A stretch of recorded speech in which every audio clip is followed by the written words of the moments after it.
QuickTime Player is an offline tool which we use throughout our, mainly in our research and planning. We used it in a way to provide evidence for the work we had done. For example, by screen recording. An example is we did it to find, when we used it for our research to find our artist and the track which we wanted to do, we used it to find like evidence and put it up on our website. A scanner which we use a lot. We use it throughout our project to import work onto our Wix website.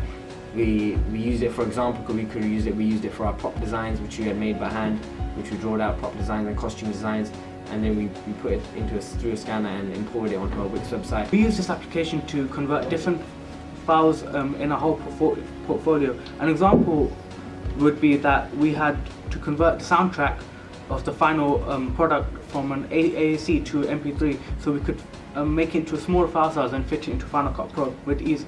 So it makes it easier for us. We use various smart devices throughout our project. For example, in our research task for research into music videos of the same genre, we had an iPad which we could play the video through, and then what they would describe about how the video was relevant to our genre. And we also used it for last minute rehearsals as part of our construction and planning, and voice memos. So for certain examples like research tasks like music channels, we recorded our voices and talked about how online music channels such as YouTube have expanded, or how they've become to what they are now.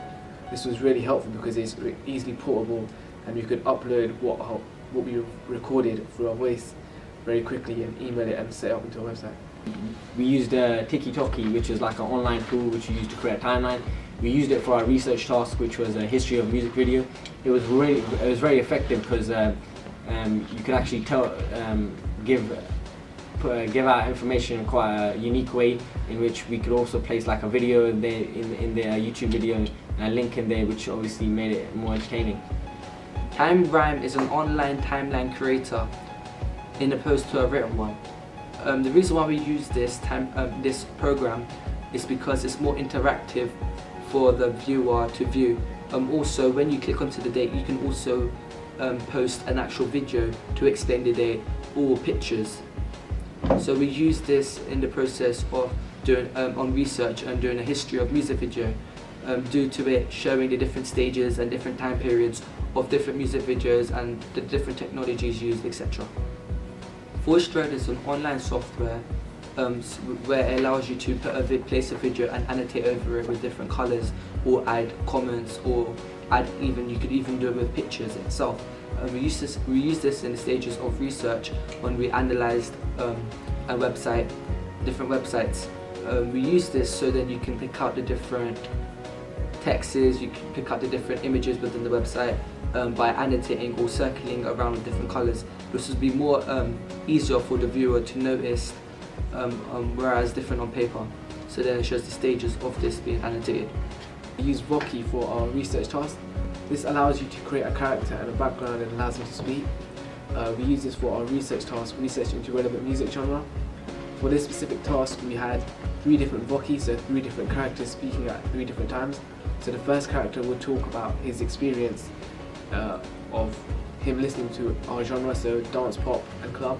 So he'd be talking about how it influenced him and how it was changing or developing in the 1990s, and the same would occur for another character in the 1990s, and then one from 2000 to now.